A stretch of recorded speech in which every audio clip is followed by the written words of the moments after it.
সহ রাজ্য জুড়ে হকার উচ্ছেদের বিরুদ্ধে হকার যৌথ মঞ্চের ডাকে সমাবেশ ও ডেপুটেশন।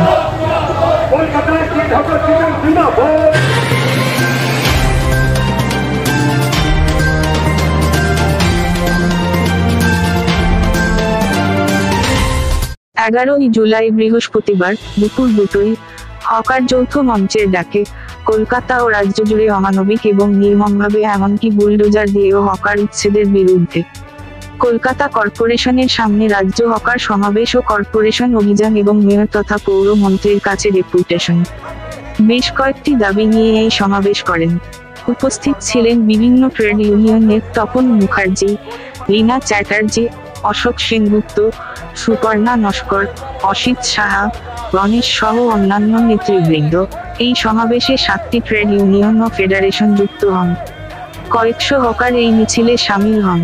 মিছিল শুরু হয় ধর্মতলা রেলিং মূর্তির সামনে থেকে এবং সেখান থেকে মিছিল করে কর্পোরেশনের সামনে সমাবেশে শেষ করেন। এই সমাবেশে বিভিন্ন বক্তারা তাদের বক্তব্য ও দাবি রাখেন। দাবিগুলি হল কেন্দ্রীয় হকার আইন অনুযায়ী উপযুক্ত পুনর্বাসন এবং ন্যূনতম 1 মাসের আগাম বিজ্ঞপ্তি ছাড়া হকার উচ্ছেদ করা চলবে না। এ বিষয়ে প্রশাসনকে কেন্দ্রীয় আইন মেনে চলতে হবে। হকারদের উপর পুলিশ অন্যান্যদের জুলুম বন্ধ করতে হবে। বহিরাগত ও বাংলাভাষী এই আওয়াজ তুলে হকারদের মধ্যে বিভেদের রাজনীতি বন্ধ করতে হবে। কেন্দ্রীয় হকার আইন 2014 রাজ্যে চালু করতে হবে। রাজ্যের সব হকারকে লাইসেন্স ও সচিত্র পরিচয় পত্র দিতে হবে। অবিলম্বে ভেন্ডিং কমিটির দ্বারা সার্ভের মাধ্যমে হকারদের তালিকা করে তা প্রকাশ করতে হবে। পুলিশকে এ বিষয়ে দায়িত্ব পালন করতে হবে। সমরেশ রায় ও শম্পা দাস, CNTV, কলকাতা।